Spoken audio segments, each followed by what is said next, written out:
One of the biggest shifts that we've seen in SaaS metrics over the last few years is the increase in free cash flow margin by these companies. In Q4 of 2022, the median free cash flow margin for the SaaS companies we track was just 16%. Fast forward to Q4 of 2024, and that's up to 27%. That's almost a 70% increase over the last 2 years. The leaders here in Q4 were AppLovin and Palantir at 55% and 51% respectively. The OG SaaS companies also do a really good job on this metric. Workday and ServiceNow reported 46% free cash flow margins in Q4, and Salesforce came in at 38%. But at the other end of the spectrum, we've got some real laggards. SentinelOne had negative 4% free cash flow margins. Procore was free cash flow break even, and Confluent managed just a 1% free cash flow margin for the quarter. Okta has seen a big move up, so they reported a 14% free cash flow margin in Q4 of 2022. That jumped up to 42%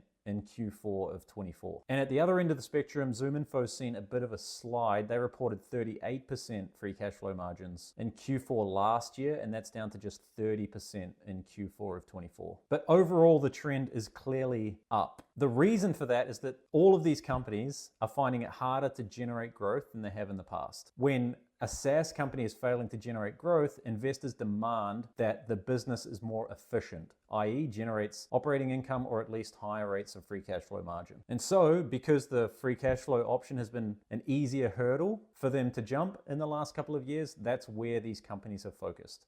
Right? We're not getting the growth, so we're going to push up free cash flow margins. If you like this kind of data, grab our Q4 State of SaaS Metrics report.